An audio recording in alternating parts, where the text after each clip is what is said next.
Thank you, Murimi. Elsewhere, police have finally arrested the man accused of conning members of parliament of thousands of shillings. Wazir Benson Chacha Masubo was arrested yesterday in Tanzania, where he has been in hiding for the past 1.5 weeks, even as questions mount on whether he single-handedly committed the crimes. Brian Obuya reports. Wazir Benson Masubo Chacha is his name. And before his timely arrest in Tarime, Tanzania, he was causing members of parliament sleepless nights over the past few weeks.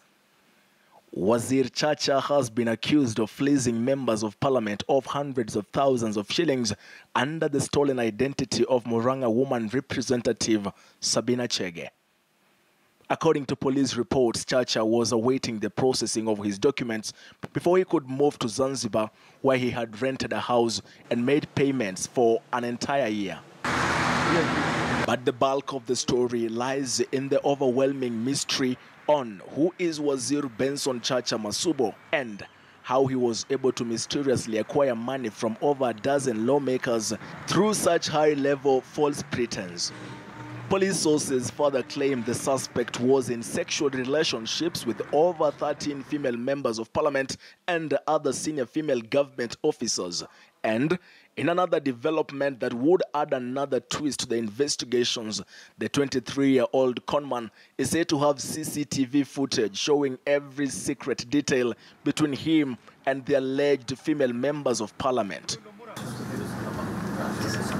Now, it all began when Murang'a County woman representative Sabina Chege stood on the floor of the house and complained about a conman using her name to solicit money from members of parliament and that the police were reluctant to arrest the culprit. The account was not in my name. They were only lying, but the account was not in my name. I know where the account is. I know the name of the person. I have his ID number. I have his email. I told them this, and they know the person. But then, it will surprise the nation when the Director of Criminal Investigations will tell the House Committee on Security that the complainant and the suspect shared what we were only made to believe without further elaboration as special relationship.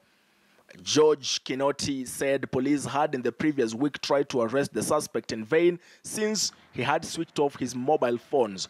Kinoti was speaking at a time we had just learned that police had arrested 70 people who had been defrauding Kenyans. Done quite a number of deep investigations into the matter and have come to a conclusion that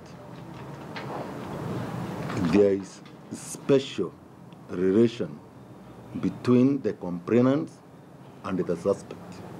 The media will thereafter be asked to leave the chamber as the Director of Criminal Investigations, George Kinoti, requested for a private session with members to divulge more about this conman who had a special relationship with the complainants.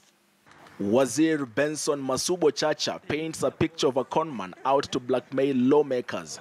It is unclear what the 23-year-old suspect is holding against the members of parliament. It is not clear who was feeding the conman with every detail on the whereabouts of Murang'a woman representative Sabina Chege. Masubo Chacha has been a wanted man, but reasons why the young lawyer who became a conman will still be in possession of all the evidence, including the SIM cards he has been using, is what we may never know. Brian Obuya, KTN News.